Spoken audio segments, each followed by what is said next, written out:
everyone. My name is Adam Williams, and you are either listening or perhaps watching to another episode of Retail Redeveloped. Now, today is a special start to a little bit of a different short-form podcast that we're doing. I'm being joined by Clayton Sealey. You guys probably know him better as CLT Development. He's got a fervent following online, and frankly, I follow him. You should follow him if you care at all about what's going on in Charlotte. Clayton, thank you so much for joining us today. Hey, man. How are you doing today? Hey, can't complain. So here's what I thought we would do, Clayton. I'm going to hit you with some off-the-cuff topics, right? We're going to keep this quick. We're going to keep it down to a minute or so. I want to hear your kind of hot take on what's going on in Charlotte. So without further ado, I'm going to get it started. Cool? Yeah, absolutely. My question to you is, South End, when I was growing up, because I am born and raised in Charlotte, I know that's weird to people. South End didn't look quite like South End looks today. My mom actually owned a flower shop on Bland and Winifred. And believe it or not, we couldn't even keep a Coke machine inside because it would get broken into to steal nickels out of the Coke machine. And that wasn't, I mean, I'm old, but I'm not that old. That was South End when I was coming up. Now South End is a little different. So my question to you is, should we still even call it South End? Is it still South End? Well, like you, I basically grew up in South End.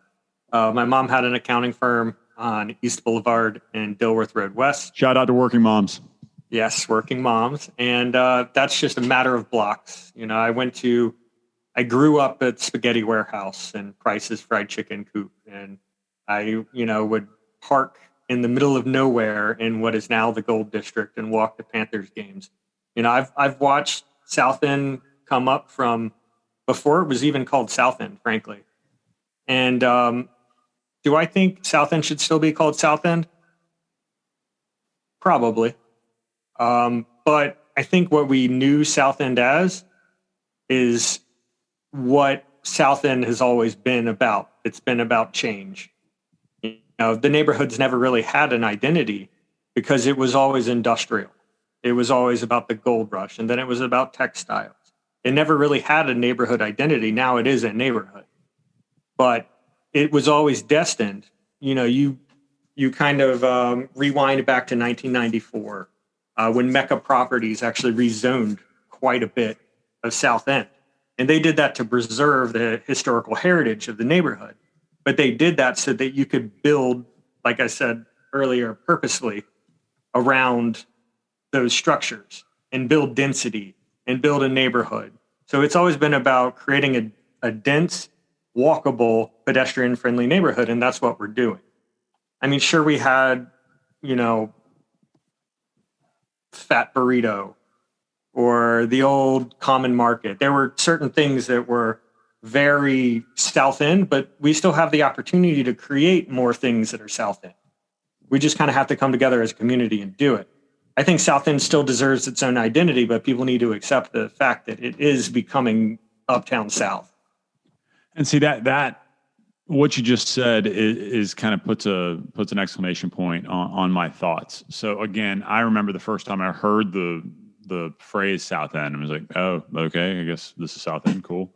Let's Wikipedia. South End had its beginning in the 1850s with Charlotte's first railroad line connecting the Queen City to Columbia and Charleston. As time passed, a thriving manufacturing community sprang up along the tracks, centered on the booming textile industry. The industrial area declined during the 70s and 80s, and the area was notorious for abandoned buildings. Then some guys had a good idea. Let's call it South End. Let's kind of sexy it up. Let's try this trolley thing. And now you have the hottest neighborhood in a couple states. Yeah. And when you touched on something, which is it's Uptown South. So in other cities, that would be called Midtown. I think that Charlotte South End is much more Charlotte's Midtown than it is a brick and beam kind of old industrial district. Now, if you go further out, so call it like out of it's hard to say what center ice is in South End right now. A year ago, I would have said it was the corner of Camden and Tremont. Now you could make the argument with Rail Yard and Vantage that's going to get pulled north, and maybe you could argue that Center Ice is Dimensional Fund Advisors, a little 3 points intersection of Camden and Tryon. But whatever Center Ice is, if you go farther out to once you get out of like Hawkins, Dunavant, you can still see South End, right? There's a lot of those brick and beam buildings there. And then you can continue to go out towards LoSo, which is what we're supposed to call Lower South End now, which is, again, it's just a name to get people talking about it and give a neighborhood some identity. That gets more into the industrial district. But you could really make the argument that in between the Beltline, in between John Belk Freeway and call it Clanton, that's really Charlotte's Midtown.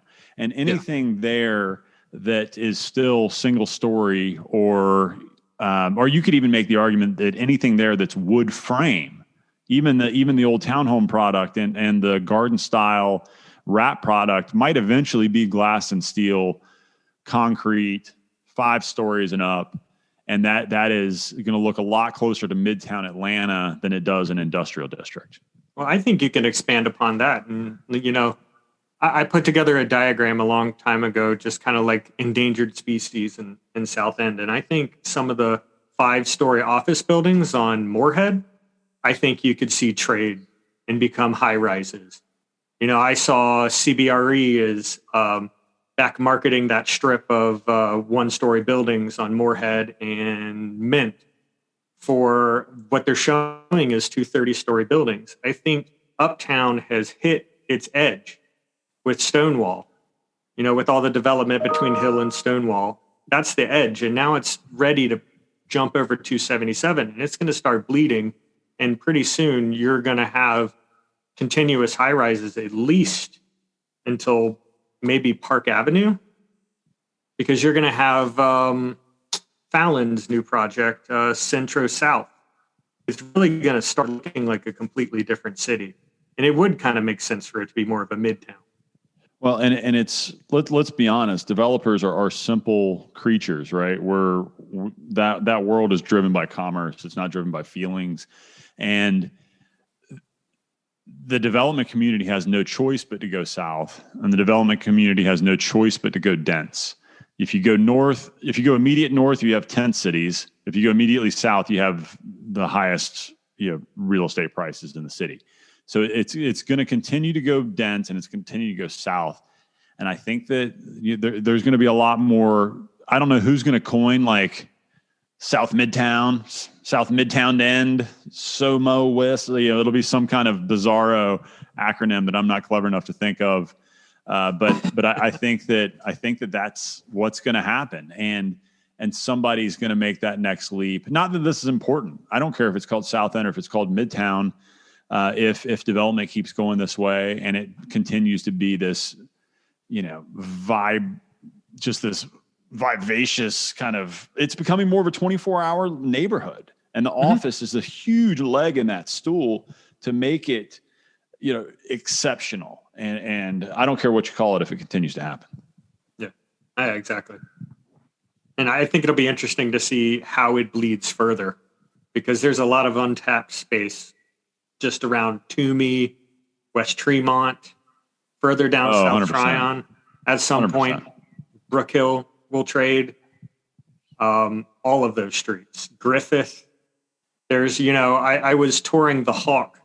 Badass building. Right before it opened. It really is. And, you look out over the expanse and look towards Ram's other property. What is it called?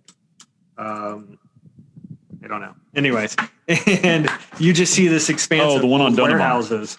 Yeah, the one on Donovan. I should know what it's called. I just did a presentation on it.